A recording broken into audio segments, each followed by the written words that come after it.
Inside Out, how are y'all doing? Doing good? I'm going to be tiptoeing on some pizza here. Got a little crazy on stage. Hey, anyways, I just want to say welcome, and I have a question for you guys to get us going. Who is excited for Valentine's Day? Some people are. Raise your hand if you're not excited for Valentine's Day. Or you're not. People didn't want to admit it. Man, there's some disagreements going on in here. What's interesting with Valentine's Day is we all experience these different emotions. When you guys walk into HEB and you might see something like this. You guys see this in HEB? Yeah, you walk in. Y'all come on back in. Y'all come on back in here. There we go. I think we all walk into HEB and we see something like this and we experience a lot of different emotions. For some of us, we're super excited. For some of us, we're not very excited. For some people on Valentine's Day, it's a big deal. The reason I know this is because every year, 6 million couples get engaged on Valentine's Day every year in America. So it's a big deal.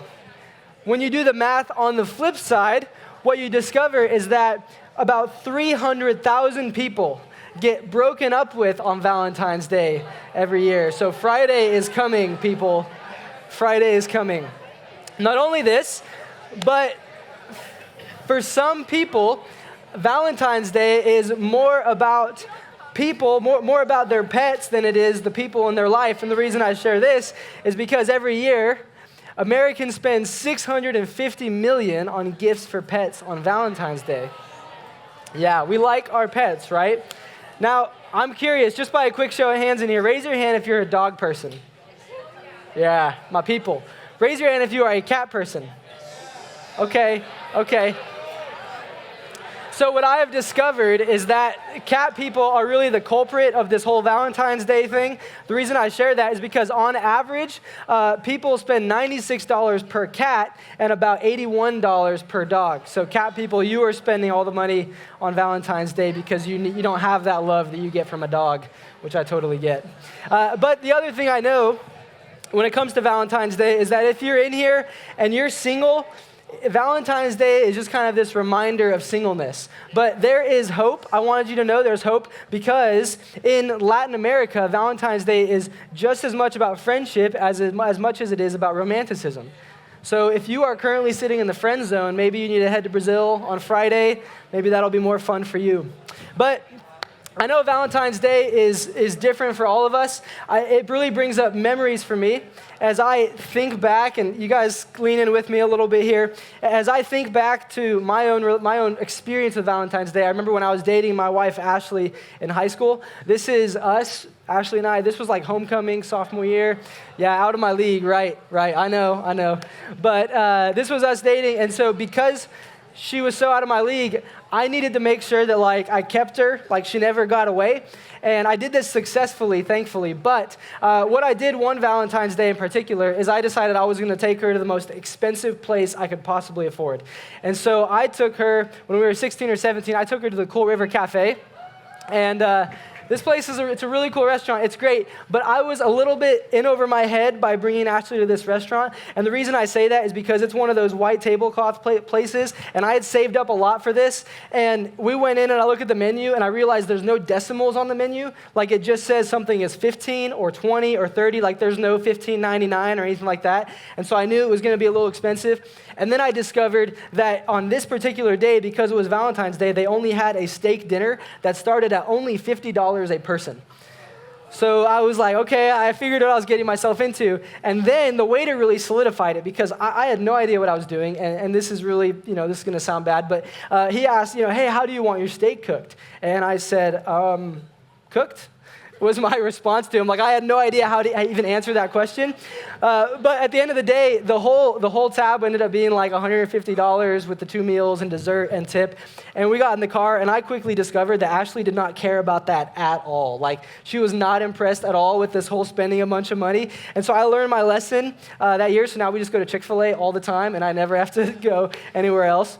But for me, when I think about Valentine's Day, it just reminds me of that story because I think when it comes to relationships, that that we all have a tendency to kind of get a little bit goofy on these types of things. We act a little bit outside of the ordinary.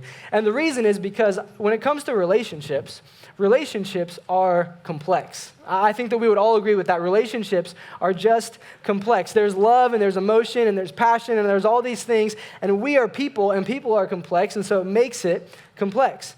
But one of the things that we say here at North Point, and we say it Inside Out, and we're actually saying on Sunday morning in a series that we're doing, is that we are for healthy relationships. That I want every single one of you in this room to have a healthy relationship, whether it's a dating relationship now or potentially one day even a marriage relationship, even though that feels like it's kind of a long ways off. And that's why we are launching this series today called Love, Dates, and Heartbreaks. We're going to kind of jump in and have a conversation about relationships.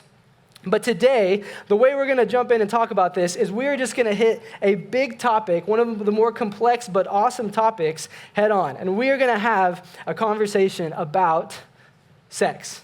We're going to have a talk about sex. And the reason is, and I know when I say that, some of you in here are like, oh, you know what? You guys do this all the time. If you're new here, we don't do this all the time.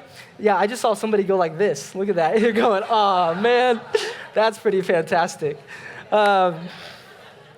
If you are new in here, I just want you to know we don't talk about this all the time, but here's the deal. You guys lean in with me. The reason we're having a conversation about this is that when it comes to relationships, this is one of the most complex aspects of any relationship that we experience in our life. And the reason I'd say that is because we all have different viewpoints when it comes to this topic. We all have different viewpoints when it comes to sex. We all have kind of our own opinion or our own perspective. Maybe you were raised in like a really religious home, and so sex has been portrayed one way for you, or maybe it wasn't, and you just learned about sex from friends or in the locker room or whatever it might be. We all have kind of different viewpoints on sex when it comes to this topic. And here's the deal, when it comes to our viewpoints will inform our decisions on it. Our perspective, our opinion on this topic will inform our decisions of the decisions that we make. And we don't always make decisions on purpose when it comes to this. I don't know if a lot of us in here have said, here's my viewpoint on sex, therefore these are the decisions I'm going to make. But I know that we make decisions based on perhaps a subconscious viewpoint that we have. And here's the really important thing, and I want you guys all to lean into this because I want you to know this is why we are having this discussion. It's because when it comes to the viewpoints we have and how it informs our decisions, when it comes to our decisions, there are huge implications with this topic. There are huge implications, both positive and negative. And I'm not just talking about kids, but I'm talking about the health relationships that we might experience later on in life or even right now. There are implications. And like I said, we are for healthy relationships, and we want you guys to experience something like sex that is so awesome in a healthy way. But I want to lay some ground rules because as you can tell, anytime we kind of say it, we all begin to we begin to like shake up and laugh at each other and all that stuff. And I totally get that. But I want to lay some ground rules as we jump into this topic tonight. The first is I want to challenge all of us to embrace the awkwardness. I get this topic is awkward. I get that it's not common to talk about it in a public setting like this. I totally understand that. In fact, here's how I know this is a really awkward topic. It's because of what happened right after this picture right here. This is Ashley and I on our wedding. We are leaving. And what happened and I'm not talking about like after, like that was fantastic. Not that part. I'm not talking about that. I'm talking about just a little bit after. Again, you got to embrace the awkwardness, guys. Come on. I'm talking about just a little bit after. Because what happened after this picture is Ashley and I got in the car and we drove to Austin. We had a hotel and we went and checked in and then we got in the elevator. And we got in the elevator, and I was standing here in my, whole wedding attire, and she's in her wedding dress right next to me. And as the doors are closing, there's like this middle school kid that comes running towards the doors. And the reason I know he's in middle school because he was about as tall as I am, so it usually indicates middle school. And so he comes running into the doors, and they're closing, and he puts his hand, and he stops them, he looks at us, and then he turns around in the elevator. I'm right here, Ashley's here, and he's just like in between us, but just like a step forward. And we're standing there in silence, and the elevator goes up, and then the doors open, and he walks out, but before he turns and goes, he turns around and looks at us, and he puts up his fingers like this, and he says, "You kids have fun now," and he walks away. Yeah, I kid you not. Yeah. So all that being said, I get that it's awkward. I just want to challenge all of us to embrace the awkwardness a little bit because this is an important topic. Now, here's the next thing. Here's the next ground rule, and this one's really important, so y'all listen up. I want to give us complete freedom to agree to disagree. Agree to disagree. If you disagree with anything that I talk about tonight, that is completely okay. I want to give you complete freedom to agree to disagree. But I want to challenge all of us in this conversation tonight, and it's a conversation because we're going to talk and then we're going to go to small groups and all that stuff. But I want to challenge all of us to just be honest with ourselves. To be honest with ourselves, because this is a subjective discussion, meaning we are biased. Oftentimes, we just want to go towards what sounds good or feels good or whatever it might be, and so we have a little bit of a bias in this discussion. And I want to challenge all of us, if you do disagree, I don't want you to do it based on how you feel. I want you to disagree based on facts, and that is totally okay. And these are the ground rules that I wanted to lay before we jump in. But to tackle this topic, I want to look at what I think is the biggest cultural myth when it comes to the topic of sex. And that myth is this, is that sex is just physical. Sex is just physical. And we've talked about this before at Inside Out, but it's so important for us to come back to and talk about again because this is our cultural assumption. We assume as long as nobody gets hurt, as long as they're okay with it, it is totally okay. And we might say this in culture. We might say, hey, drink responsibly, sex responsibly. Like, just make sure you're responsible with it. It's just physical. It's no big deal. It is okay. We see this in entertainment all the time. We might hear music, and it's like, hey, girl in the club, something about her hindquarters, and then we're going to go down later, like, whatever. Like, it's talking about something like that. Or we might hear it, in movies, and, somebody gets broken up with in movies or TV shows, and then the friends encourage them, hey, you just need to go get laid. Like that's all you need to do. You're going to feel so much better after that. Why? Because it's just physical. There's no problem with it. But here's the thing is that I think we fundamentally, if we kind of take it a layer down, we fundamentally disagree with that. And here's why I think that. Because we are more than just physical beings. We are more than just physical beings. Now, if you're in here and you would say, hey, I'm 100% an atheist, then you would disagree with this. And again, you have freedom to disagree. That's totally fine. But if you're anything, you have any more kind of religious belief other than atheism, maybe it's another religion or it's Christianity, then you believe that people have value and people have worth. And when it comes to this idea that we are more than just physical beings, the reason we know this is it's evident when you ask this question. What makes a healthy person? What constitutes a healthy individual?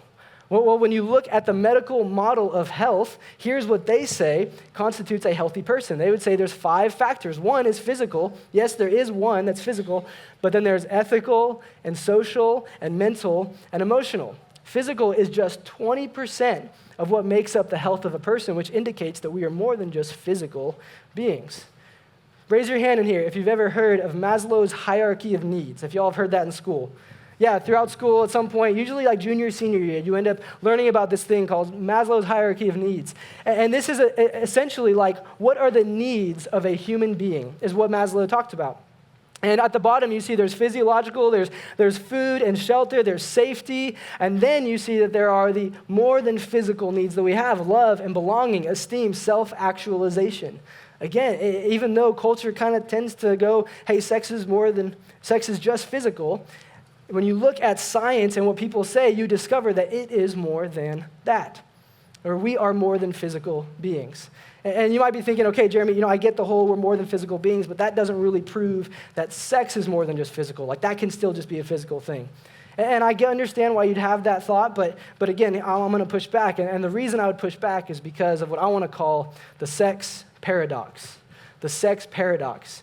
And a paradox is essentially like a disconnection. It's like, two things come together and it just doesn't make sense. And the reason I think there's a sex paradox is because the way that we approach sex, the way that we approach it, it's just physical as long as nobody gets hurt. The way that we approach it doesn't match our reaction to sex. The way that we react when sexual things happen in our life. Our approach does not match our reaction because our reaction actually points towards it being more than just physical. And what I want to do at this point is I just want to ask all of you to lean in out of respect for one another, because up until this point in the message, I've kind of tackled this argument from much more of a logical conversation, and here's where it gets much more emotional.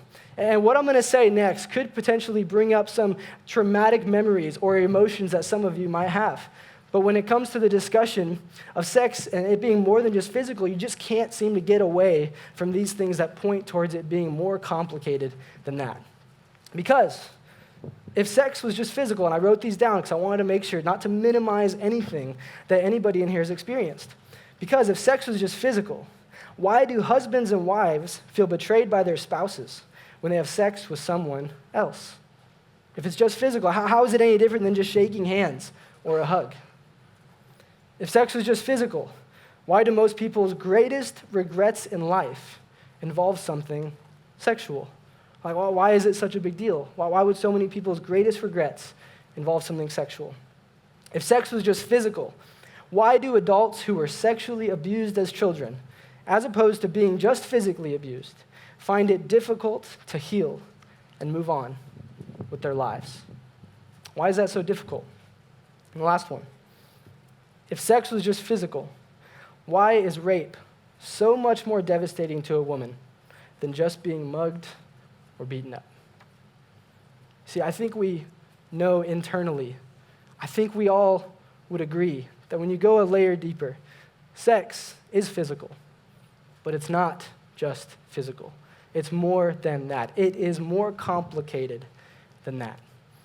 And at this point in the talk, I've on purpose wanted to leave out all the stuff about God and church and Christianity, because I know that when it comes to the church and this discussion, that the church tends to have a bad reputation. The church tends to create a lot of shame and guilt when it comes to the topic of sex.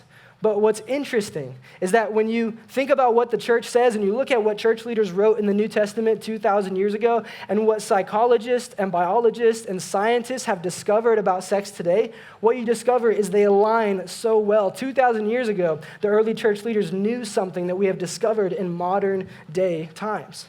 And so I want to look at what this guy named Paul, he was an early church leader, what he had to say about this whole idea that sex is not just physical, why it's more than that, and what it actually is, and what the purpose of it is if it's more complicated than that. And here's how Paul starts. He says, do you not know? Do you not know? Hey, don't you know? Aren't you aware? And he's writing to this group called the Corinthians. It's in this letter called 1 Corinthians. And the Corinthians were this group of people who lived in the city of Corinth 2,000 years ago. And Paul is writing to them, and what you got to know about Corinth is that it's like modern-day Vegas, but even more promiscuous than that. Like, it was completely normal for kind of just a family man to go to work one day, and then on his way home, he would just stop by and pick up a prostitute and have sex with her, and then he'd go home, and he'd have dinner with his family, and his wife and his kids were totally aware of this, and this was just a completely normal thing back then. And so Paul is writing to this group of people who are like, man, this is just how we've always operated. This is the assumption. It's just physical. It's no big deal. And Paul is writing. He's saying, hey, don't you know? Aren't you aware of this? He goes on, that he who unites himself with a prostitute is one with her in body. For it is said, the two will become one flesh. Hey, don't you know? Aren't you aware that when you do that, it's more than just physical? You are uniting yourself. There is an emotional connection that happens. The two will become one. He goes on, and because of this, he would say, flee from sexual immorality. We're going to come back to that. Flee from sexual immorality. All other sins a person commits are outside the body, but whoever sins sexually sins against their own body. Now, important, because again, the church hasn't always gotten it right here. Paul is not saying that sex is bad. Paul is saying sex is great, but when you take it outside of its purpose and you take it outside of the way it's intended, it's called sexual immorality. And he says, run from that, get as far away from that as you can, because sex is tied to who you are and how you view yourself as a human being. And we know this because it's more than just physical. Think about it like this. This is a Ferrari. This is a really nice car. This is a fantastic car. This is amazing. But if you were to drive this Ferrari off of a cliff in hopes that it would fly, it would fail miserably. Why? Because that's not what it was intended for.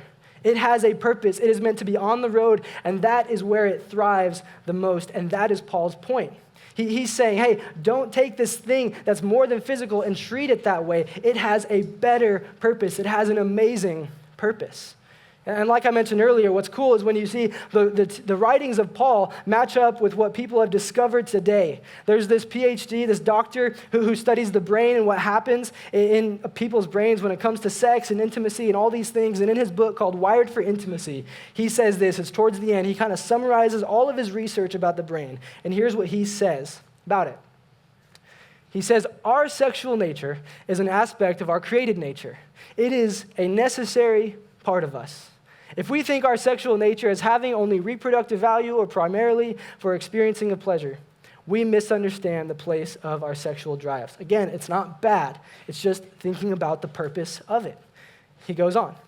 The human sexual drive is a force of need, much like hunger and thirst. The sexual longings that we feel are part of our need for intimacy, to know and be known. Sexual intimacy is considered by many the highest form of intimacy two people may share with one another. In other words, sex is a physical act that creates an emotional or even spiritual connection, a bond that he calls intimacy, which is knowing and being fully known fearlessly. Knowing somebody and being fully known by them fearlessly.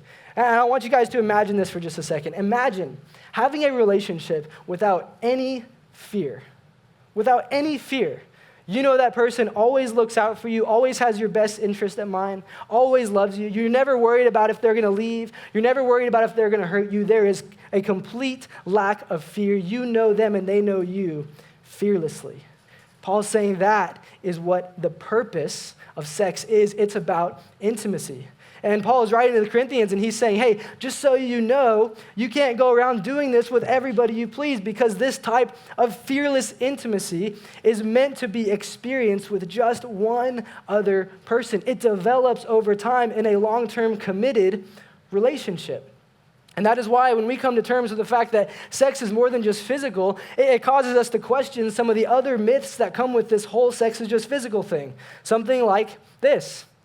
A myth is waiting till marriage is old school. I realize that bringing this up in modern day culture is like, you get the response. It's just like, Jeremy, come on.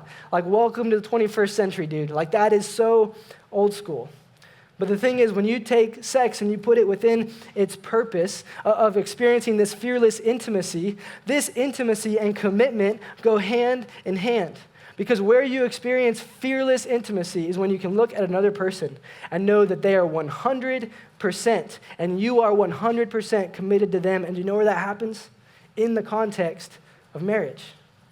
What's interesting is as I've talked to people over, even just the past 7 or 8 years being a part of student ministry here and being a part of North Point, is I've heard a lot of stories, and I'm not knocking on anybody or anything. I'm going to share a little bit of my story in just a second, but I've heard a lot of stories about people who have said, I wish I wouldn't have done that. I wish I didn't have that baggage. I wish I wasn't bringing that into this relationship. Now that I'm getting married, I wish I didn't have that. I've got to work through all those things. But what's fascinating, I have never heard a single story from somebody who says, man, I wish I would have done it with more people. Because now that I'm getting married, I wish that I had done it with more because now I'm just going to be doing it with one. And now I only get to experience intimacy with one. I've never, ever heard that because that's not the purpose of sex. But we have to unlearn myths like this. Another one that goes along with this is one person forever is boring. One person forever is boring, and I think we have that assumption partially because nowadays it is so rare and unique to have one person forever. But when you talk to somebody who has had one person forever, you discover the opposite is true. And what's really interesting is I was reading some articles this past week, and I came across an article in the New York Times, and it was this lady who was interviewed. Her husband died. She was 82 years old, and her husband died, and they'd been married for 47 years, and they'd only ever had sex with each other. That was it. And here's what she had to say about intimacy and marriage and how all that related. She said, there's an intimacy that comes later in life that is staggeringly wonderful. You can hold hands with this person you love and adore, and somehow it's just as passionate as having sex at an earlier age. It goes on. There is such a sense of connection and intimacy that grows out of a long relationship. That touch carries with it the weight of so many memories, and many are sexual. I don't know about y'all, but when I think about the definition of boring, if I get to one day and holding hands is like having sex, that does not sound boring at all. And this, perhaps, is what it's like to have that long-term, intimate, fearless knowing of another person when we come to terms with the fact that sex is not just physical. There are other myths as well, and we're going to hit these last ones really quick. The first is this, is that you have to test if you're compatible. You have to test if you're compatible. And on this whole compatibility thing, I would just say this. I want you to know, you are compatible with millions and millions and millions of people on earth. Just let that sink in for a second. Okay, you are compatible with millions and millions of people. If 2 people were dropped on planet Earth and it was only 2 people and nobody gave them a guidebook on sex, I promise they would figure it out. I promise they would figure it out. And there's this other assumption that you need experience. Honestly, I would ask that, 82-year-old woman, if she got any experience throughout her 47 years of marriage, and that'd be a pretty awkward question, but I would imagine being married that long, you get experience. And the last myth that I would talk about is this one, is, if they're okay with it, it's okay. And this one just logically falls apart very fast because, if we're honest, I think you would agree with this, if they're okay with a rattlesnake in the bed, you're probably not okay with it. I think you would all agree on that, right? So if they're okay with it, you're okay. That one kind of falls apart as well. But in conclusion, the point that I'm trying to make tonight in this conversation is this, is that sex is physical, but it's not just physical. Sex is about intimacy with just one. With just one. And to wrap up our time, I haven't shared anything really that much about my own story, but to wrap up our time, what I wanted to do is share a little bit about me, which I know is a strange thing to do in a public setting like this with this topic, but there's an aspect of it that I think could just be helpful for some of you. Because when I got married, there was another myth that I had to unlearn in my life personally. And that myth was this, is that God sees you differently based on your sexual past. The myth that God sees you differently based on your sexual past. That, if you don't wait till marriage, if you don't have sex with just one person your entire life, then you are damaged goods. Then you are ruined. And this was something that I had for me because for Ashley and I in our relationship, when we were in high school, we didn't wait for marriage. We had sex when we were 16, 17 years old, and it was a big part of our high school relationship. And we dated for 6 years, and towards the end of high school, what happened is we kind of came to this crossroads because we looked back on our relationship in high school, and all we could see was that we were so focused on ourselves. We weren't really focused on loving the other person or honoring them. When I looked at myself as a man, I just thought, what are you doing? Look at this brokenness and this complication with you two and so many other people that has come as a result of this in your relationship. And we came to this crossroads where we decided, one, if we were going to even continue in a relationship, we had to basically ask each other the question, do we want to get married one day? And we decided, yeah, we do want to get married one day. Despite all this complication, we do. And then we had another decision we had to make, and we had to decide, well, if we want to experience fearless intimacy one day, then, we have to leave that out of our relationship. We have to leave the whole sex thing out of our relationship. And so, in those 3 years in college, leading up to us getting married, we made the decision that we just weren't going to have sex. And it's not like that was an easy decision. That was one of the most difficult decisions in the world because we were still very attracted to one another. But what we discovered as this happened is that we had all of this shame and all of this baggage that came along with us having sex before we were married because we just viewed ourselves, again, as damaged goods. And what we discovered as we began to talk to people is that we had it all wrong. Because we were, in the weeks leading up, or the year leading up, being engaged to our wedding, we were asking all these people, these older couples, hey, can we still experience intimacy? Like, is that okay? Are we ruined, or can we experience intimacy? And we were so worried about what it was going to be like when we finally got married. And what we had to discover is that God didn't see us the way that we saw ourselves. That God saw us differently. That God saw us the same way he'd always seen us. That he loved us, that we were worthy, that we were valuable, that we were his son and his daughter. And there was a song that, I'm a musical person, and so songs kind of bring things to life for me. And there was a song that I heard around this time, and it kind of came up over and over again, and I'll never forget these lines in this song that so well described, how I was learning to view myself despite this past. And the song lyrics say this. It says, Jesus paid it all to him I owe. Sin had left a crimson stain. He washed it white as snow. See, when I looked at my past and what I had done, all I saw was a crimson stain. All I saw is that I was blemished. I didn't have it. And Ashley felt the exact same way. And this song was just a reminder that through Christ, he washes those things away. He makes us clean. He makes us pure, set apart, regardless of our past. And I had to kind of let this sink in for me in my life. And my hope is that tonight, depending on where you're at, is that this would sink in for you as well. Because I realize that you're all at different places when it comes to this journey, when it comes to relationships, and when it comes to sex. I totally understand that. And my hope is that regardless of your sexual past, that you would be reminded that there is nothing, there is absolutely nothing when you place your faith in Christ that can change the way God sees you. He sees you as loved, he sees you as valuable, and he sees you as worthy. And every single person in here has the potential to make a decision, to make a choice, to set them up for incredible, fearless intimacy one day in the future with your future spouse, whoever it may be. Everybody in here, regardless of your past, has an opportunity to make that kind of decision. And I want to let you guys on a little secret. And again, I remember we said embrace the awkwardness, that whole thing early on. Sex in the context of marriage, this whole fearless intimacy thing, it's freaking awesome, okay? It is freaking awesome. And it's something that is worth fighting for. And Ashley and I had to do a lot of fighting to get there. We had to undo all of these things and all this counseling and all this work, but it is awesome. And so my last thing I would share with you guys is this. It's something I learned in counseling, and it was this phrase that I'll never forget. And it says this: the deepest levels of love can only be revealed through choice. The deepest levels of love, that type of fearless intimacy, is probably not going to happen on accident. It can only be revealed, discovered through choice. And every single one of you have an opportunity to choose that in your life, regardless of what you've done or where you've been. So I realize, again, this is a conversation. And we're going to take this to small groups and unpack this more because I know, again, there's this whole agree to disagree thing, and we all have different past and different experience. But before we go to small groups, would you just pray with me? I just want to pray for us when it comes to this conversation.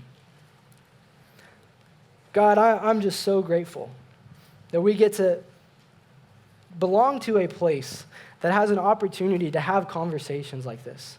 God, thank you that, we get to unpack things like this in a safe place. God, would you just give us boldness and courage to embrace the awkwardness in our conversation? Would you give us boldness and courage to potentially look in the mirror honestly and be objective and be honest with ourselves? God, would you help us discover this incredible thing that you have for us, this amazing thing that you created, that you designed, and help us discover it in its context. God, thank you for the opportunity to talk about it. We pray all this in Jesus' name. Amen.